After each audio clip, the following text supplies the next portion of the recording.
Salut la famille, comment ça va? Ça fait un moment qu'on s'est pas vu. On s'était laissé à Frutillar. Allez, je vous montre la super carte que on m'a offert. Je vais vous raconter ça aussi. Alors, on s'était laissé Chili, une partie du Chili. On s'était laissé ici. Du coup, moi j'ai continué à faire du stop. Et je me suis rendu ici, dans la maison de 3 Chiliens, des étudiants, où j'ai pu commencer à apprendre à parler le chilien, qui est complètement différent à le argentin. Je suis resté quasiment 2 semaines là-bas. On a pas mal fait la fête, pas mal profité de la ville, à voir comment ça s'appelle déjà, des loups de mer, les SOS.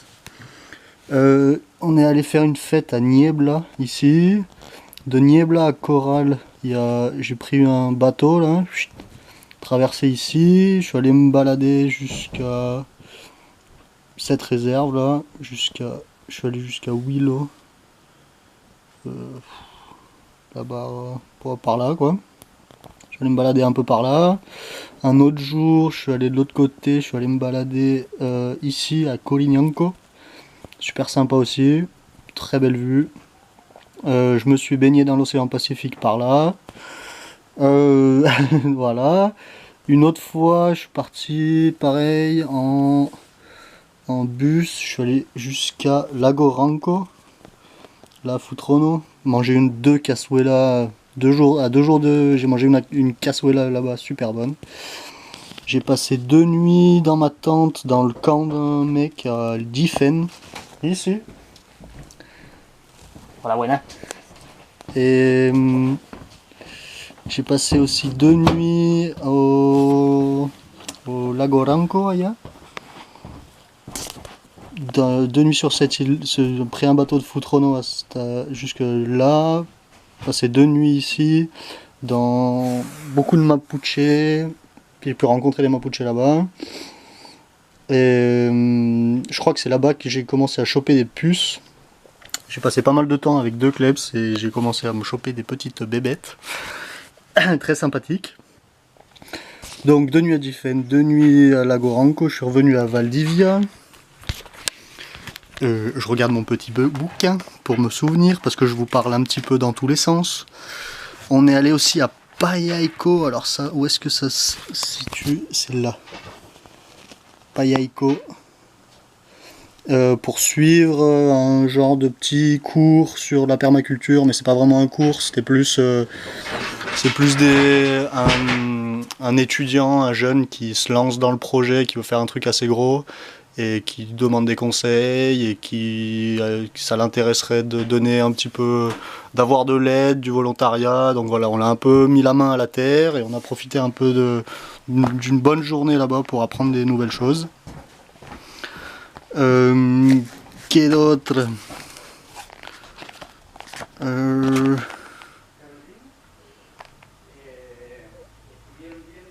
Donc ça c'est ce que j'ai fait à Valdivia plus ou moins. Et sinon après j'ai pris mes clics et mes claques et je me suis barré avec tout mon sac à dos par là. Par là, Tanguy-Pouilly. Juste à ce niveau là, j'ai passé 2 nuits dans la maison d'une Chilienne avec son copain. Bien sympa, je suis allé me balader sur un cerro, un sommet, une petite colline là par là. Bien sympa pour avoir une jolie vue de tous les lacs. Donc j'ai vu ce lac là, ce lac là. Je suis resté deux nuits là. Après j'ai fait du stop pour aller jusqu'à Choswenco. Là il y a un volcan vraiment super joli. Choswenco, tranquille, petite ville. J'ai continué. Je me suis arrêté dans un... J'ai vu qu'il y avait un hôtel vraiment pas très cher, à 9000 pesos. Qui sont comment 14 € par nuit à peu près. Donc j'ai laissé mon sac là. Je suis allé me balader à 2 cascades. Cascade du Puma et cascade de Willow Willow. Là il y a la réserve de Willow Willow, c'est un parc Un parc qu'un Chilien d'origine allemande qui s'appelle Victor, voilà, c'est tout ce que je sais de lui. C'est acheté, l'a privatisé et fait payer pas mal de sous pour chaque chose que tu dois faire là-bas. Donc chaque trekking est payant, genre 2000 pesos, qui serait comment 3-4 euros. Il a fait construire des hôtels qui se disent écologiques et de la manière naturelle, mais bon, quand tu vois, c'est des hôtels immenses, quoi. Enfin, les photos, j'ai l'impression que ça rend que dalle, mais en vrai, ça sort d'un film, quoi. C'est en dehors du possible, avec des troncs d'arbres, mais de je sais pas combien de tonnes, vraiment énorme, quoi. Et donc je suis resté 2 nuits dans cet hôtel. J'ai payé un maté, j'ai offert un maté au gardien. Du coup, le jour suivant, il m'a dit qu'il me ferait pas payer la nuit. Et pour le jour d'après, ils avaient changé de gardien dans l'hôtel. J'étais tout seul dans l'hôtel. Genre un grand dortoir de 15 lits, mais j'étais tout seul à l'occuper, quoi. Donc il m'a pas fait payer la première nuit. Il m'a dit que ce serait pas le même gardien le lendemain. Du coup, je devrais dire à l'autre gardien que j'étais pas arrivé la veille, mais le jour même, pour pas qu'il me fasse payer 2 nuits, mais une. Tu suis? Si? Ça va. Et au final, j'ai repayé un maté à l'autre gardien, et au final, il m'a pas fait payer la nuit non plus, donc j'ai pas payé mes 2 nuits. Ça m'a fait économiser 18 000 pesos. Donc vraiment bien fait. Partout dans la réserve, à chaque fois, je dis,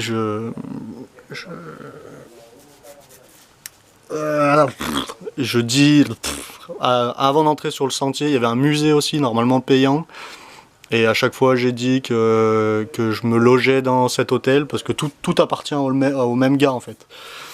Et à chaque fois, en disant que je me logeais dans cet hôtel, ça me permettait d'accéder à tous les sentiers sans payer. Du coup, au final, je suis resté 3 jours dans la réserve de Willow Willow sans dépenser un seul peso. Donc vraiment pas mal, quoi. J'ai l'impression d'avoir bien géré le truc.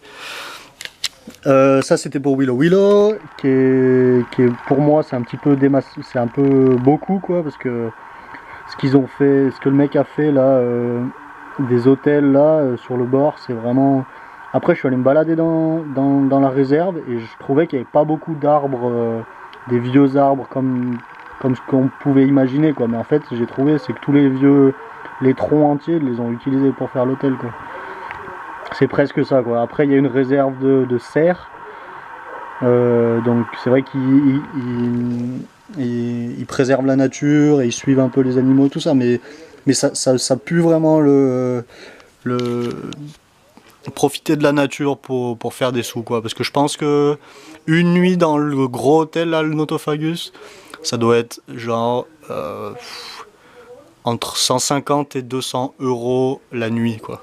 Donc va pas me dire qu'un Chilien normal avec son salaire de 2 mois enfin voilà, ça correspond à rien. C'est vraiment, ça pue le mauvais esprit, quoi. Donc comme j'étais tout seul dans mon grand dortoir, j'ai pu profiter de ce temps-là pour m'acheter une bombe anti-puce, mettre toutes mes fringues, l'étaler sur tous les lits qu'il y avait dans les dortoirs et tout désinfecter avec ce truc-là. La première nuit, il n'y avait pas d'électricité dans tout l'hôtel, du coup,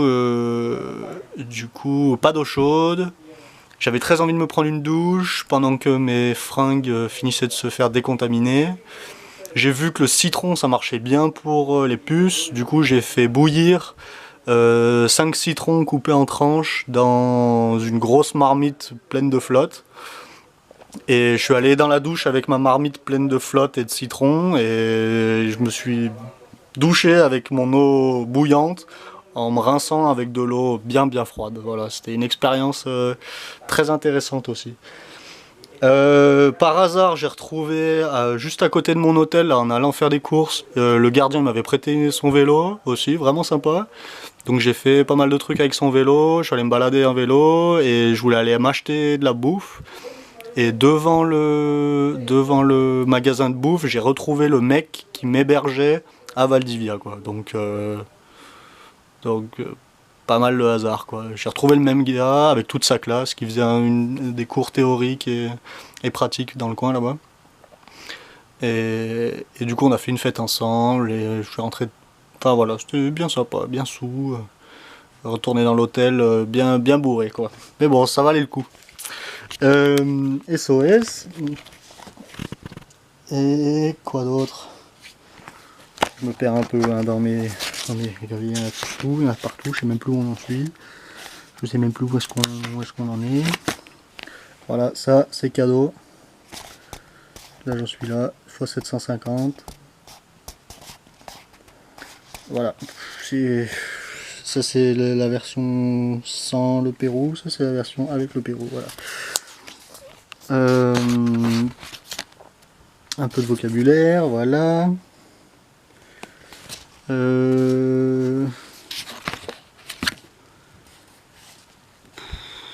Ouais, je mange en général chez des routiers, quoi, parce que c'est vraiment, c'est là où il y a le plus de, là où tu rencontres le plus de Chiliens qui viennent travailler, enfin qui travaillent, qui viennent bouffer là le midi, et tu trouves de la bouffe à 3000 pesos, alors que si tu vas dans les restaurants de la côte, il n'y a pas un plat à moins de 6-7 000 pesos, quoi, donc vraiment bien se méfier de là où tu vas bouffer.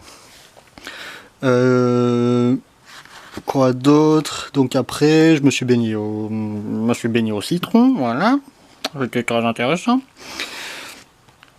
Et le jour suivant, je me suis réveillé avec ma gueule de bois et je suis parti. Pourquoi ça fait pas la hop, mise au point? Je suis parti de là. J'ai refait du stop pour aller jusque là. J'ai refait du stop pour aller jusqu'à Cognalipe. Là, j'ai remangé une cassouela et une bière pour décuver. Après la bière, ça allait beaucoup mieux. J'ai continué jusque là et jusque là et je suis arrivé hier à Pucón et aujourd'hui je suis allé me balader. Putain, j'en sais rien. Bon, par là quoi. Très jolie vue. Et il y a pas mal de volcans. Ah, j'ai une crampe d'ailleurs, faut que je m'étire. Volcan Villarrica, volcan Quetrupillo, volcan Lénine qui est pile poil sur la frontière de l'Argentine.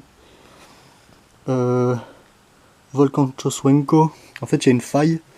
Ils m'ont expliqué qu'il y a une faille souterraine qui part de là et qui descend genre jusqu'à très très bas. Et tous les volcans sont sur cette entre les deux plaques tectoniques, quoi. Qui est pas exactement sur la cordillère, un peu plus comme ça, ils m'ont dit. Ou genre comme ça. Je sais pas trop. Voilà. Et en allant, ah oui, je suis passé, je vous ai pas dit ça, je suis passé aussi là à Puerto Fui. Il y a moyen de traverser en Argentine en prenant un bateau, en passant par là. Et c'est deux Chiliennes qui m'ont pris, une mère et sa fille, qui m'ont pris en stop là pour faire juste ce petit tronçon de route. Et la mère, elle m'a d'abord offert une clope, après elle m'a offert un sandwich. Après, elle m'a offert des chocolats qu'elle avait dans son sac, mais je lui ai dit, mais j'en ai pas besoin, j'ai tout ce qu'il faut pour manger. Non, non, mais mange, prends, un jus d'orange, et on va boire un café ensemble, et nana, et si tu passes par Santiago, tu nous appelles, et nous on t'héberge, il faut que tu fasses attention à toi. Le cœur sur la main, vraiment, vraiment, ça fait plaisir. Et le bouquin, là, celui-là, c'est elle qui me l'ont offert aussi, donc j'ai tout du nord du Chili à voilà jusqu'à là où j'en suis. Donc ça, tout ça c'est plus au nord encore. Santiago c'est encore plus au nord. Ça c'est encore plus au nord. Encore plus au nord. Voilà, donc moi je suis là quoi. Donc je suis à Pucón. Donc je suis pas arrivé non plus. Hein. Et voilà, donc ça je suis arrivé hier à Pucón et je m'héberge dans un hôtel qui, en passant par Couchsurfing, que j'ai trouvé avec un mec qui s'appelle Georges, très sympathique. Et que la nuit est pas très chère, 5000 pesos, vraiment c'est très bien. Je pense que je vais me rester 4-5 jours ici et après décoller pour la suite du périple. Je vous ai parlé, de quoi je vous ai pas parlé? Ah oui, les modismes, la différence entre Argentine et Chili, la manière de parler. juste une petite phrase qui veut dire la même chose d'un côté et de l'autre de la frontière. Déjà, au Chili, ils disent beaucoup weon, qui veut dire mec, et wea, qui veut dire chose. Et toutes les phrases se conjuguent avec juste ces deux mots-là, quasiment que tu peux parler juste en entendant ces deux trucs-là. Puisque n'importe quel adjectif avec wea, tu peux parler de n'importe quoi, et weon, tu peux parler de n'importe qui, donc au final. Donc genre, si je veux dire mec, j'ai vu un con qui était en train de faire de la merde, t'as vu? Je parle avec un langage d'un mec de mon âge ou un peu plus jeune, entre 20 et 25 ans, quoi. Et en Argentine, ils vont dire che boludo, vi un cuyado cagando a la mierda, viste? Et en chilien, ils disent oh weon, vi un weonando po weon, cachai? Ça veut dire la même chose, mais ça se dit pas du tout de la même manière. Donc assez chaud à capter, quoi. Assez chaud à comprendre au début, mais maintenant ça va un peu mieux. Voilà, allez, ça fait déjà 16 minutes et je vais déjà galérer à mettre ça sur internet. Et voilà, et je suis à Pucón et tout va bien, et je crois que j'ai rien oublié, au pire on en reparlera plus tard, quoi. Hein, on fait ça. Allez,